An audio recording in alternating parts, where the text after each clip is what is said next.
Eu não consigo, de forma nenhuma, encontrar as habilidades e competência nas questões de ciências humanas. Me chamo Calado, eu sou formado em Geografia pela Universidade de Pernambuco, criador de técnicas e estratégias e especialista em responder as questões do Enem por habilidades e competência. Bem, fera, esse argumento aqui que eu acabei de fazer com você foi de uma aluna que eu recebi nos últimos dias das aulas. Assim que encerrou a aula, a aluna veio para mim e ela veio pedir algumas orientações a respeito das habilidades e competência. Ela tinha falado assim: Calado, eu até entendo as habilidades e competência, eu vejo que tem real sentido, até porque as habilidades e competência está contida na matriz de referência. Então, se você, fera, que está passando por aqui agora, já conhece Calado, já conhece esse canal do YouTube, ou se você está passando por aqui agora e ainda não conhece, né, sobre as habilidades e competência, tudo é muito novo para você, saiba de uma coisa. A matriz de referência, ela é a matriz, ela é a mãe, já está dizendo, né? A própria palavra já fala, é a mãe, é a primeira, é a matéria-prima da prova do Enem. E você só vai se sair bem no Enem, você só vai conseguir responder as questões de forma mais rápida se você, de fato, começar a entender as habilidades e competência e responder as questões por habilidades e competência, tá? Essa é a primeira coisa. Então, se você ainda não me conhece, muito prazer. Eu sou professor calado, nada calado por sinal, e ensino por habilidades e competência. Então, eu recebi essa indagação da aluna, né, no final da aula, falando exatamente isso, calado. Eu entendo as habilidades e competências em linguagens, eu consigo identificar em linguagem, só que em ciências humanas eu não consigo. Eu não consigo pegar a questão e identificar a habilidade ali na questão, aplicar a habilidade e responder. Isso acontece porque você está tentando responder a questão do Enem por dois meios. Primeiro, você está tentando acertar a questão pelo conteúdo, tentando lembrar do conteúdo que foi falado no teu ensino, na escola, no professor do conteúdo infalível, que no cursinho tentaram o ano todo falar para você que você tinha que estudar muito, que você tinha que estudar todo o conteúdo, que você tinha que saber o que Vargas pensava em uma sexta-feira à tarde no Palácio das Princesas.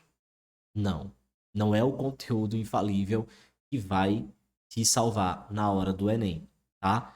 Eu acho lindo a leitura, eu me debruço muito na leitura, eu adoro, eu sou professor de História no ensino fundamental e de Geografia também no ensino fundamental, também professor de História, Geografia e Sociologia em cursos pré-vestibulares presenciais no online. Eu sou o único professor da plataforma, além do professor de Filosofia, mas veja, fera, não é só o conteúdo que vai salvar você na hora do Enem, entende? Você precisa de habilidade, porque muitas das questões da prova do Enem, elas trazem um problema para você.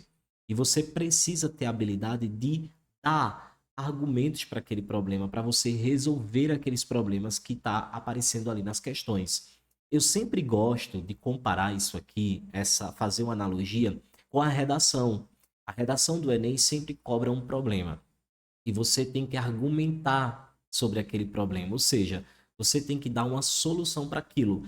Então, o que o Enem cobra também nas questões, o padrão é esse. É um problema e você tem que resolver aquilo. A diferença da redação é que na redação você tem que escrever, óbvio. Nas questões é bem mais fácil porque elas estão as claras para você nas alternativas, né? Então tem uma alternativa única que está certa, que é resolvendo essa grande problemática que está te cobrando ali naquela questão. 2. Possivelmente você está chutando a questão. Então você não está respondendo, você não está nem lembrando do conteúdo e você está simplesmente chutando a questão. Por quê? O texto é muito longo, é chato, calado. Eu não tenho tempo para responder a prova de ciências humanas, porque eu ainda tenho que responder a de linguagem, ainda tenho que fazer uma redação de 30 linhas, né? Então você simplesmente chega na questão, vê que o texto é muito grande e você acaba chutando. E feras, simplesmente você poderia estar acertando aquela questão se pelo menos usasse uma das minhas técnicas que eu ensino dentro do método DC.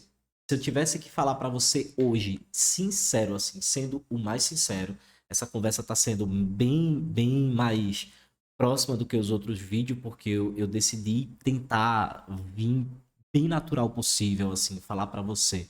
De fato, esse é o meu jeito. Eu sempre, todos os vídeos, eu tô desse jeito aqui, mas eu tentei trazer esse vídeo de hoje um pouco mais intimista para te dizer o seguinte: se fosse hoje, a altura desse campeonato, 4 de março, que é exatamente o dia que eu tô gravando e é exatamente o dia que eu vou postar esse vídeo, eu diria para você que dá tempo de você alcançar 700 mais em ciências humanas. E eu vou te dizer, 700 mais te colocaria em uma posição muito incrível na hora do resultado do SISU, fazendo com que você ultrapassasse os seus concorrentes, tá? Então agora que é março, dá tempo, fera, de você se dedicar, se empenhar e você se dedicar às habilidades e competências do Enem. E eu vou te dizer, não é só para a área de ciências humanas não, tá? As habilidades e competência, ela é geral, ela está contida na matriz, ou seja, serve para as outras áreas. Eu não me responsabilizo pelas outras áreas, mas em ciências humanas você vai ver que você vai acabar usando para as outras áreas também, tá? É o que meus alunos também comentam sempre. E vocês começam a abrir a cabeça até para as outras áreas do conhecimento também, e depois vocês vão só me agradecer, tá? Mas para a gente finalizar esse vídeo, bem rápido, eu vou mostrar para vocês uma das competências, tá?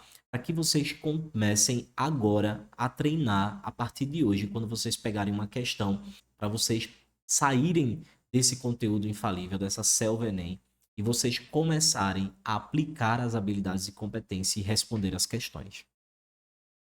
Como vocês observam, eu estou aqui na matriz de referência do Enem. Deixa eu só puxar minha câmera aqui para o lado para a gente visualizar melhor. Então, vocês estão vendo aqui a matriz de referência. Ó, se eu for lá para cima, eu vou encontrar as outras matrizes, tá vendo? Então, eu vou encontrar, por exemplo, aqui a matriz de natureza. Esse documento, gente, ele está disponível para vocês no Google. É só vocês baixarem matriz de referência de ciências humanas e suas tecnologias. Se caso vocês não encontrarem, não tem problema. Abaixo desse vídeo aqui vai estar o link para vocês acessarem o meu grupo do WhatsApp. É um grupo silencioso onde eu envio todos os materiais e possivelmente uma volta e meia eu estou enviando a matriz de referência para vocês estudarem. Então vocês podem acessar a matriz de referência tranquilamente. E aqui eu tenho a área de 1 e vai até a área 6, que é a área de ciências humanas, tá? Então eu vou pegar aqui a competência de área 5, onde ele fala sobre utilizar os conhecimentos históricos para compreender e valorizar os fundamentos da cidadania e da democracia, favorecendo uma atuação consciente do indivíduo na sociedade. Gente, de cara, quando eu vejo essa competência, eu sei que ele vai falar de sociedade. Eu sei que ele vai falar das diversas sociedades humanas. Ele vai estar falando para a gente sobre a sociedade em diferentes séculos. Então, eu preciso entender que a sociedade ela muda, ela não permanece a mesma, né? A sociedade de hoje não é a mesma do século XVIII, não é a mesma do século XIX, não é a mesma do século XX. A gente muda constantemente a sociedade. E olha que ponto interessante que linka a competência de área 5 com a competência de área 1, onde a gente fala dos fatos, onde a gente fala das fontes. Se eu mudo a minha sociedade, automaticamente eu também estou mudando a minha cultura. Eu estou mudando a forma de eu fazer história. Eu estou mudando a forma de eu me relacionar, seja na questão de produção, de trabalho, seja na questão de cultura, de se vestir, de se comunicar. Veja o que tem na competência de área 5, na habilidade 21. Identificar o papel dos meios de comunicação na construção da vida social. Eu já relacionei aqui com você sobre as fontes históricas. Então veja como é importante. Se eu pego a habilidade 21 da competência 5, gente, automaticamente eu já entendo que identificar o papel dos meios de comunicação é saber qual é a importância da comunicação na sociedade, a importância da comunicação na construção da vida em sociedade. Então, lembra lá quando começaram a vincular os meios de comunicação aqui no Brasil, década de 30, desenvolvimento do Brasil. Entende como o Enem quer que você pense? Não é olhar para a década de 30 e saber que tinha um presidente Getúlio Vargas e entender o que Getúlio Vargas comia no Palácio da Princesa. O que é que ele pensava ou ele escutava de música. Quem tocava para Getúlio Vargas, quem tocava é ótimo, né? Mas quem tocava violão para Getúlio Vargas no Palácio da Princesa. Não é isso que o Enem quer que você saiba. O Enem quer, por exemplo, que naquele período da década de 30, a gente tinha um governo, ou a gente tinha um presidente que trouxe, por exemplo, a sua comunicação para a rádio, a comunicação da sua política, sua vida política, utilizando a rádio e vinculou isso. E qual a transformação disso na sociedade? É exatamente isso que o Enem quer de você, tá? Se a gente puxar um pouquinho na 22, a gente tem analisar as lutas sociais e conquistas obtidas no que se refere às mudanças na legislação ou nas políticas públicas.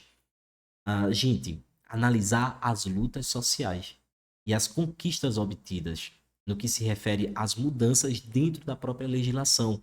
Entender, por exemplo, né, a primeira Constituição Federal de 1891. É importante isso, Calado? Sim, porque a legislação ela vai acompanhar as lutas de classe, as transformações de luta na sociedade. E tem um impacto aí muito grande que você precisa se atentar. Se eu for descer mais, se eu for pegar ainda na habilidade 22, eu posso entender, por exemplo, as lutas na cidade, as lutas de campo. A gente pode passar ali pela Primeira República, fazer uma história paralela que o Enem ama, de Primeira República, onde a gente vai ter o movimento do campo, Canudos, o movimento, por exemplo, do contestado. Se eu for para a cidade, eu vou ter o movimento da chibata, eu vou ter o movimento da vacina e relacionar esses movimentos com os movimentos atuais. Por exemplo, se eu falo de Canudos, que é rural, e eu falo também do contestado, que também é rural, e por que não relacionar isso com os movimentos sem terras? E se eu pegar ali, tem aquela mesma pegada, aquele mesmo viés, entende? E que só é criado décadas depois, né? Eu diria até século, né? Porque é 1970 por aí. Então entenda, o que o Enem quer e o que o Enem cobra de você é justamente isso, né? Que você tenha essa percepção, esse olhar. E o mais importante, que você tenha a habilidade em você. Ele quer que você destrave a habilidade e acerte a questão. Então você viu aqui um pouco da competência de área 5, como a gente relaciona isso com as habilidades e como o Enem ele cobra da gente. Então a partir de agora, fera, que você viu esse vídeo e você ficou até aqui, eu quero que você comece a treinar. Isso aqui é um exercício, tá? Quero que você comece a treinar a partir de agora. Olhou a questão, viu a questão, corre para as habilidades e competência. Habilidades e competência deve estar aberto no teu computador, aberto no teu celular. Se possível, se você for fera do papel, imprime isso, fera, e deixa na tua bancada de estudos e você começa a treinar, tá? Nas questões, começa a colocar competência tal, habilidade tal. Identificar. Calado, mas eu não vou saber exatamente, eu não tenho um acompanhamento do professor, eu não tenho o teu acompanhamento, eu não tenho uma comunidade para eu poder tirar as minhas dúvidas sem problema, fera. Eu também não tive no meu início, eu fui o fera que eu via que o Enem era conteúdo infalível e ali mesmo eu já tive um start, já comecei a pesquisar por estratégia, por técnicas e as habilidades foram as técnicas e estratégias que eu encontrei para sair dessa lupa e desse carrossel do conteúdo infalível, tá? Mas se você quer, de fato, aprender mais aprofundadamente sobre isso, ter um acompanhamento direto, eu, Calado, estou aqui para te guiar. Então se prepara, porque se você quiser fazer parte do método DC, aprender de fato as técnicas e estratégias, como aplicar essas técnicas e estratégias nas habilidades e competências e responder as questões, eu venho aqui lhe buscar para você fazer parte do método DC. Tá? Aqui embaixo desse vídeo tem um link para você participar da minha lista de espera. Você vai entrar no grupo do WhatsApp, ele é silencioso e exclusivo. Lá eu entro em contato com os feras, envio materiais, envio também os links das aulas gratuitas que acontecem aqui no YouTube. E também, sempre que eu abro a turma, eu aviso também lá no grupo. Clique no link e venha. Eu tô te esperando lá.